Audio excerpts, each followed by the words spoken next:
In less than 2 months, Syria has a new leader. Ahmed al-Shara, once a jihadist commander, is now the interim president. His forces led a swift offensive, toppling Bashar al-Assad, but who is he, and what does his rise mean for Syria's future?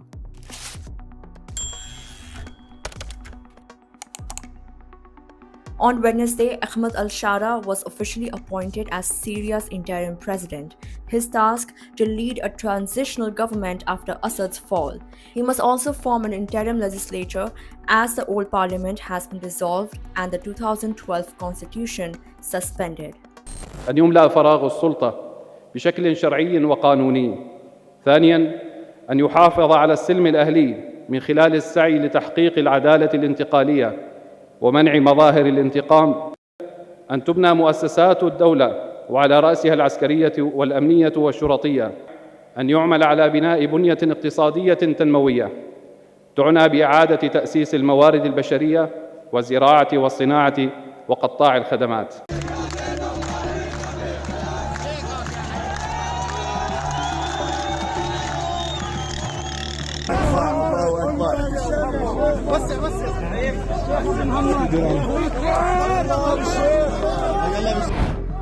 What led to the fall of Bashar al-Assad's 20-year reign in Syria? Meet Abu Muhammad al-Jolani, the enigmatic leader of Hayat Tahrir al-Sham, the rebel group that turned the tide in Syria's long civil war. Here's how it all unfolded. The Syrian civil war, simmering since 2011, has erupted again. Rebel group Hayat Tahrir al-Sham launched a surprise 3-day offensive, culminating in the capture of Aleppo. On December 8, HTS fighters stormed Damascus, declaring the Assad regime toppled. President Bashar al-Assad, in power since 2000, has reportedly fled Syria. This marks a historic shift in a conflict once at a stalemate after a 2020 ceasefire.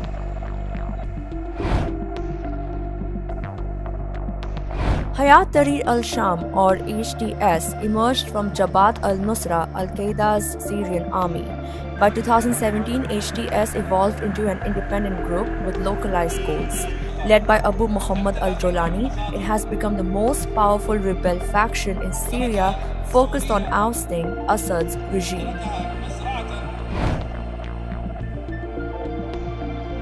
Jolani, now 42, is the key architect of HTS's recent success.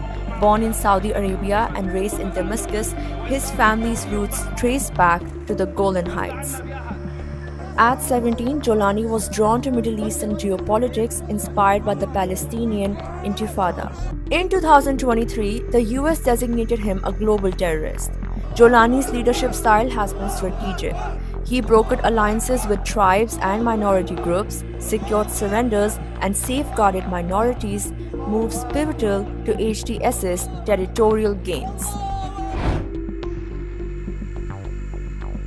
Jolani views Syria's conflict as a fight against foreign interference and historical grievances. He accuses Russia of using Assad as a pawn to control the Mediterranean and revive Soviet-era influence.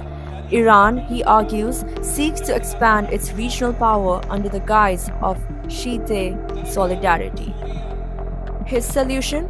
Overthrow Assad, whom he labels a tyrant responsible for the conflict. Jolani claims the Syrian revolution is not a threat to Western security, but a fight for freedom and justice. Despite HTS's triumph, questions loom.